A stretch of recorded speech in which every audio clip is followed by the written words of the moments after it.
नमस्कार साथियों। आज मैं उच्च शिक्षा के बारे में बताना चाहता हूँ। पहले वीडियो में मैंने भी बताया था कि मैं उच्च शिक्षा के बारे में विस्तार से चर्चा करूँगा, तो उस मैटर को लेकर के आज हम हाजिर हुए हैं। ग्रामीण इलाकों के अंदर सबसे मुख्य समस्या ये रहती है कि जो बच्चों को प्रॉपर समय के अंदर जो गाइडेंस की आवश्यकता होती है वो समय पे नहीं मिल पाती है। इसकी वजह से वो अपनी दिशा को भटक जाते हैं। ऐसे कई मैटरों के अंदर मेरे खुद के साथ में भी ये घटनाएं घटी हैं। मैं एक ही नहीं, बहुत सारे एग्जाम्पल हैं जो समय के अनुसार उनको गाइडेंस नहीं मिला, जिसकी वजह से वो अपने रास्तों के अंदर भटक गए। तो इसलिए मैं इस वीडियो में ये बताऊंगा कि हायर एजुकेशन में आपको क्या करना चाहिए, किस प्रकार से अपना कैरियर को चुनना चाहिए, किस समय चुनना चाहिए। आपके लिए कैरियर चुनने का उचित समय कौन सा है, इस पर हम आज विस्तार से चर्चा करेंगे।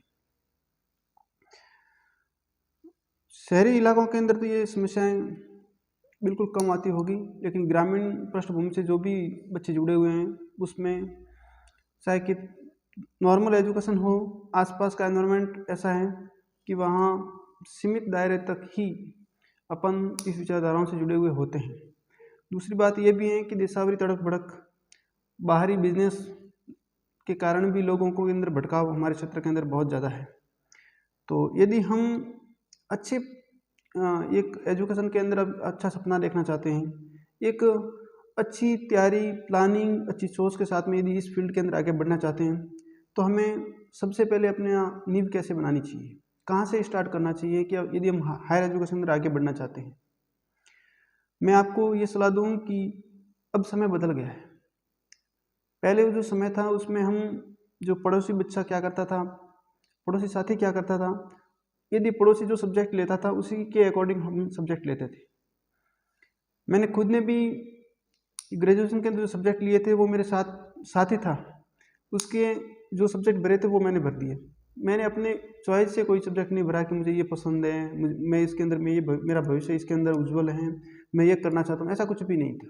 सिर्फ साथी ये भर रहा है तो मैं भी ये भर रहा हूँ, और लगभग पहले यही होता था।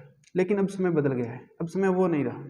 इसलिए हमें एक टारगेट लेना पड़ेगा, एक पहले से प्लान करना पड़ेगा, और एक गाइडलाइन के तहत आगे बढ़ना पड़ेगा, तब ही जाकर के हम सक्सेस हो सकते हैं। क्योंकि उस ज़माने और इस ज़माने में बहुत ही डिफरेंस है। कंपटीशन का जो दायरा, लेवल, वो भी बहुत ज़्यादा बढ़ गया है। इसीलिए पहले से जो हम प्लानिंग करेंगे, उस प्लानिंग के अकॉर्डिंग यदि आगे बढ़ेंगे तो ज़रूर हम अपने उज्ज्वल भविष्य या सपने को साकार कर पाएंगे। साथियों, मैं आपको ये कहना चाहता हूँ कि 10वीं तक आप अपने हिसाब से पढ़ाई अच्छी कर लीजिए। अच्छे मार्क्स की हर किसी को आशाएं होती हैं और वो हर कोई प्राप्त भी करता है। उसके बाद जो 11th में आपको जो सब्जेक्ट या विषय चॉइस की आवश्यकता होती है, उस वक्त आप जरूर अपने खुद की सुनिएगा, अपने अंतरात्मा की सुनिएगा, और अपने आप से बातें कीजिएगा, और एक ईमानदार निर्णय लीजिए। उसमें आपको लगेगा कि मैं 10th में जो था, जो एग्ज़ाम दिया और मेरा रिजल्ट आया, उसके अकॉर्डिंग मुझे मेरे बेस्ट सब्जेक्ट कौन सी हैं।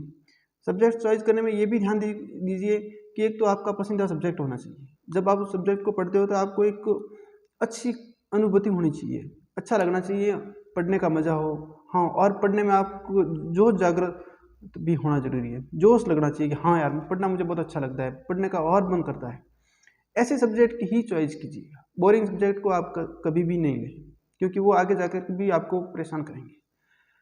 सब्जेक्ट 11th के अंदर चॉइस करने के बाद आपका भविष्य निर्धारित हो जाता है। आप क्या करना चाहते हो, आपके क्या सपने हैं, उसका एक रोड मैप प्लान तैयार हो जाता है। 11th में आपने जैसे कि कोई भी एक सब्जेक्ट ले लिया, जो सब्जेक्ट 11th में लिया है उसको आप 11th 12th से ही बेहतर बनाने की कोशिश कीजिए, और वो का वो सब्जेक्ट आप ग्रेजुएशन में भी रखें।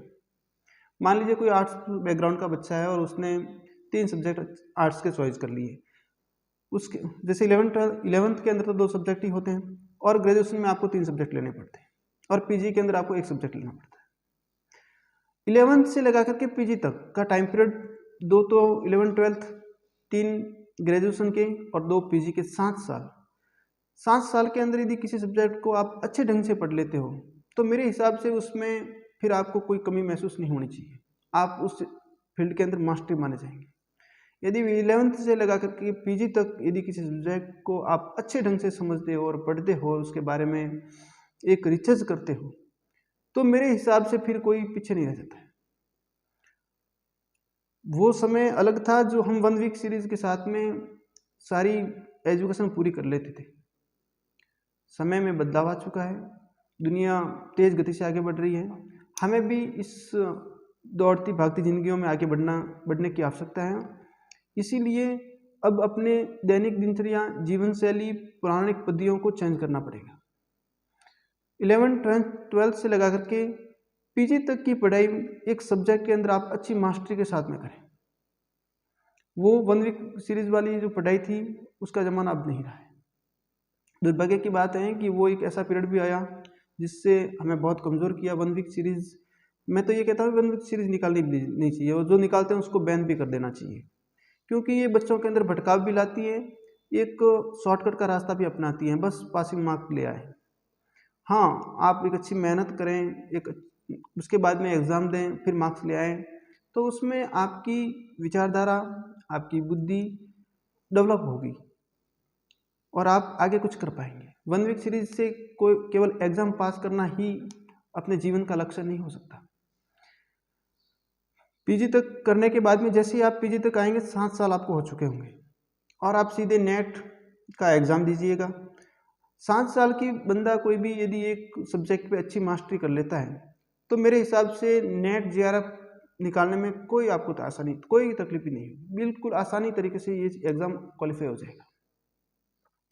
ये एग्ज़ाम क्रैक करने के बाद में आप सीधे पीएचडी के अंदर एडमिशन लीजिए। पीएचडी की एडमिशन लेने के बाद में आपको 5 साल तक जेआरएफ मिलेगी और जेआरएफ के पैसे इतने मिलेंगे कि आपकी यदि कोई जिसके फैमिली बैकग्राउंड वीक है, कमज़ोर फैमिली ग्राउंड है या इसकी पारिवारिक स्थिति अच्छी नहीं है, वो बच्चा यदि ये रास्ता अपनाता है तो उसके लिए सबसे बेस्ट तरीका है। और मैं इस रास्ते से आया हूँ इसलिए मैं आपको सलाह दे रहा हूँ और बिल्कुल आसान है। मैंने 4.5 साल तक जेआरएफ उठाई है और इसका मैंने जेआरएफ का पूरा भरपूर फ़ायदा उठाया और जो कुछ भी हासिल किया हूँ मैं धन्यवाद देना चाहता हूँ सेंट्रल गवर्नमेंट को और जिन सरकारों ने ये पॉलिसी लागू की है जो गरीब बच्चों को ध्यान में रखते हुए की।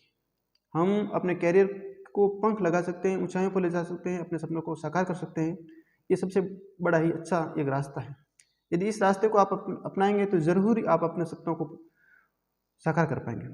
एजुकेशन में किसी भी चीज़ की दिक्कत नहीं होती है, सबसे आसान काम है वो पढ़ाई करना है। और यदि इसमें दिक्कत आती है तो ये की समस्या आती है इकोनॉमिक्स।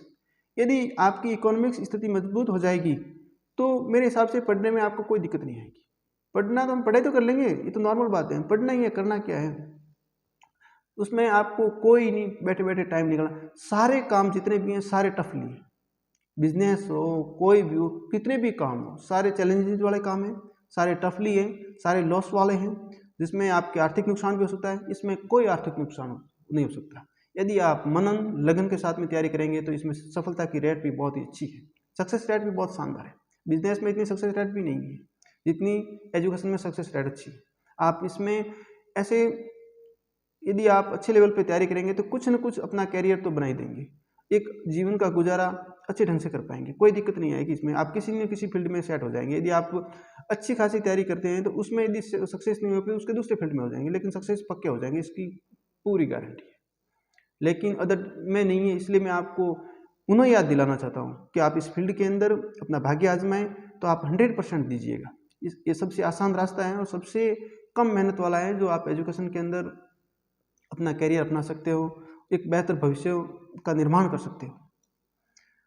एक बार पुनः मैं आपको कहना चाहता हूँ, एक बार फिर रिपीट करता हूँ कि यदि उच्च शिक्षा के अंदर अपना कैरियर बनाना चाहते हैं तो सबसे पहले 11th के अंदर आप सब्जेक्ट की चॉइस कीजिए।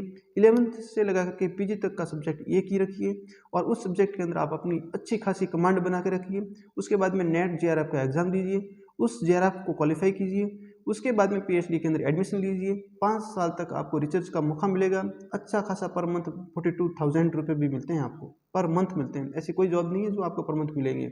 और रिसर्च का काम भी साथ में कीजिए और कंपटीशन की भी आप अच्छी तैयारी कर लीजिए। और यदि इस फील्ड में आप 5 साल के अंदर आप इतनी अच्छी तैयारी कर लेंगे तो आप आराम से कहीं ना कहीं सेट हो जाएंगे, एक अच्छी जॉब प्राप्त कर लेंगे, एक बेहतर व्यक्तित्व का भी निर्माण कर लेंगे, एक ऐसी सोच, ऐसी विचारधारा को भी आप डेवलप कर लेंगे जो मानव निर्माण के लिए बहुत ही उपयोगी साबित होगी। साथियों, यदि किसी व्यक्ति स्टूडेंट को यदि हिस्ट्री से नेट, जेआरएफ और पीएचडी तक की पढ़ाई करनी है और उनको कोई समस्या आ रही है कि मुझे इसके बारे में समस्या है, तो वो ज़रूर मुझे पर्सनल संपर्क कर सकते हैं, क्योंकि मैं हिस्ट्री से नेट, जेआरएफ और पीएचडी हूँ, इसलिए बेहतर ढंग से आपको बता पाऊँगा एक अच्छा मार्गदर्शन के रूप में। साथियों, पुनः मैं आपको धन्यवाद देता हूँ कि अगला वीडियो मैं बनाऊँगा वो मेरे हिस्ट्री सब्जेक्ट से बनाऊँगा कि हिस्ट्री के अंदर आप उच्च शिक्षा के अंदर नेट, जेआरएफ और पीएचडी कैसे करें, इसके बारे में विस्तार से चर्चा हम अगले वीडियो में करेंगे। Thank you.